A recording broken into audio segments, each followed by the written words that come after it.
What's up, everybody, and welcome back to another episode of Lockdown 23-1. And ladies and gentlemen, if you're new to this channel, we talk about all things prison and crime related. So if that's the kind of content that you're into, do not forget to hit that like, subscribe, and notification bell before you leave. Now today I'm going to be showing you some clips and speaking on a riot that took place in St. Louis at the St. Louis Detention Center, or St. Louis City Jail, whatever you like to call it. But let me go ahead and break down this whole story for y'all, show y'all some clips, and we'll discuss it at the end.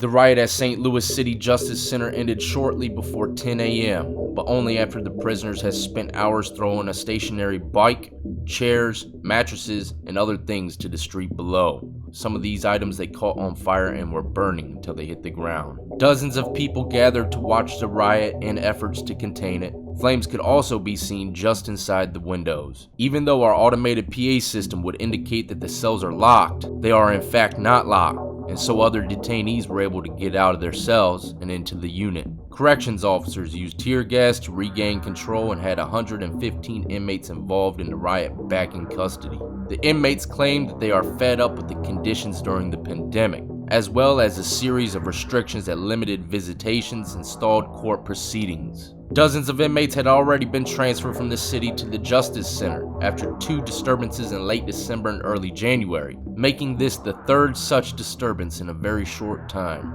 There are some burn marks on the front of the building. They destroyed the inside of their floor and threw all sorts of stuff outside. They flooded the floors, clogged the toilets, clogged the drains, so there is water damage. Well, there you have it, ladies and gentlemen, a quick rundown on what happened at St. Louis Justice Center, or St. Louis City Jail, whichever one you like to call it. Man, that was some crazy images, some crazy clips, wasn't it? They got everything in order once again. Who knows, the shit might pop off again. They said this is the 3rd time in a short period. Why are they rioting so much? I mean, they pretty much explained in the article they're tired of the conditions during the pandemic. And ladies and gentlemen, let me just say this. I have friends that are locked up right now in jail. This is not the time that you want to get locked up, I'm trying to tell you. Everything is put on hold. You never know what's going to come your way that day. You might not get your canteen for 3 weeks later. You might not go to court for 4 months later. And when all this shit is delayed, people get mad, man. They probably can't get no toilet paper. They're probably not getting no kind of rec or anything. And I'm not saying this is the situation with St. Louis. I'm just saying a lot of COs are lazy as shit. So any excuse they can come up with to do nothing, they're going to come up with it. I was locked up for a long time, and these dudes, man, they just didn't want to work.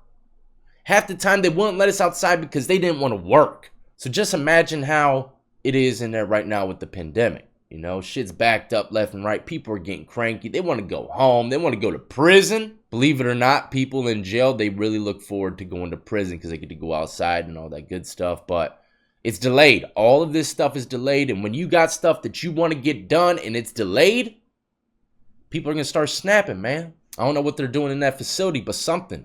They're doing something wrong. A lot of people see these riots and they think that they're just bored or something, or they're just bad and they feel like disrupting the whole facility. Usually that's never the case. Usually they're trying to get something done. They're trying to get something fixed. And the only way that these people would listen is by fire and brimstone. Unfortunately, that's how it is with a lot of situations. They riot, they start lighting fires, or they even go on hunger strike. I seen the whole cell block go on a hunger strike. 100 dudes all come together and say, we're not eating that shit until you fix this. And that's the last thing a facility wants, is 100 dudes going on a hunger strike, or 3 or 4 or 5 people dying because you won't give us enough toilet paper on time. That's how it works, though, for real, man. When people get mad and lock up, they come together. They're all in the same mind for the most part. For the most part, let me say this.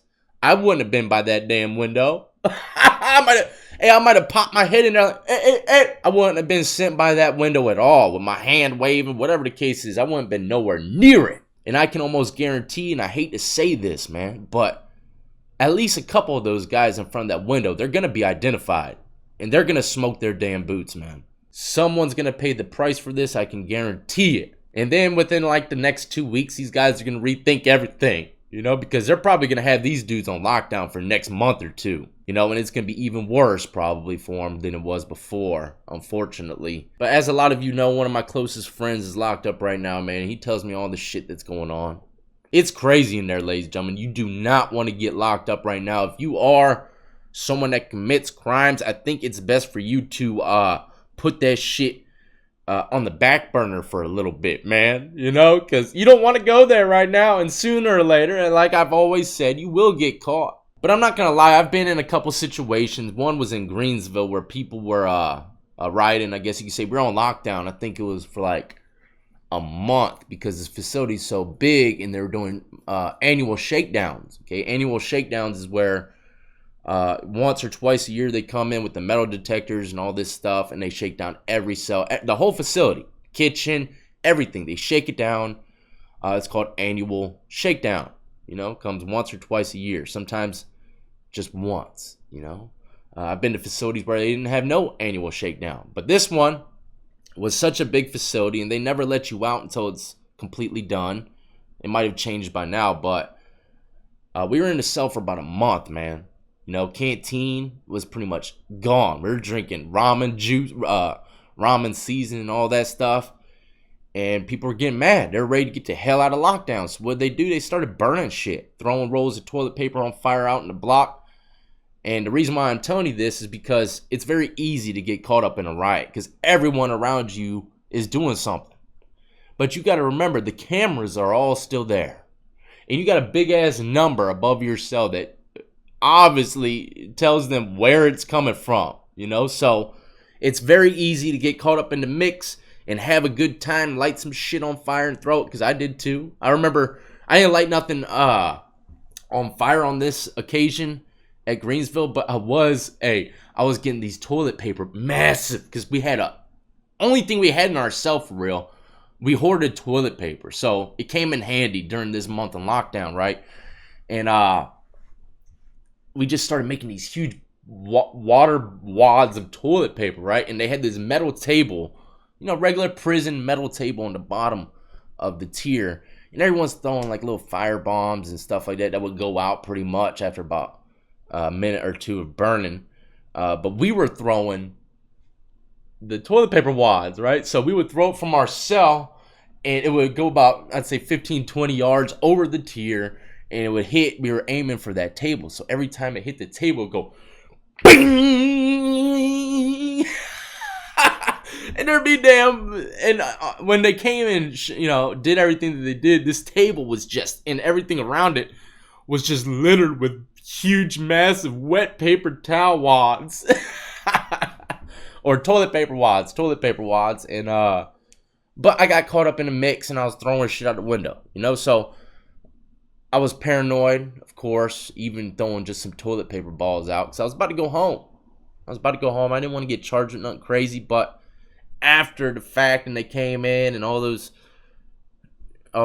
damn toilet paper things were thrown, I started thinking about it. Shit, I could get tricked up behind this, man. You know, and I could have, but I didn't. And no one that burnt anything got tricked up either. And that's usually what happens too in riots. Sometimes there's so many people doing so much shit, and no one gets in trouble. Unless it was something violent or crazy and the camera's seen it. But you know, if it was all in one dorm or like one little day room area, and everyone is a part of it, if no one does anything too crazy, no one's gonna get in trouble for the most part, you know. So, but that doesn't give you the green light to do it. I'm over here trying to tell you, do not do it. Do not indulge in that bullshit, man. But anyways, I hope you enjoyed this video, ladies and gentlemen. I hope it gave you a little more insight on riots. I think the biggest piece of information that you need to get from this is do not get caught up in the mix. Do not get caught up in what everybody else is doing. Now, California riots might be a little different. We're not going to talk about that this time. But as always, do not forget to hit that like, subscribe, and notification bell if you enjoyed. Go check out all the links in the description of the video. Add me up on Twitch, Twitter, Instagram. I'm on DeathEyeBrings757 on Twitch every single day, 2 times a day. Go buy yourself some Lockdown 23-in-1 merchandise and help support the channel. And I salute every last one of you been supporting me since the beginning. And everybody who's just now joining the Lockdown compound, y'all be easy, be safe, and stay free.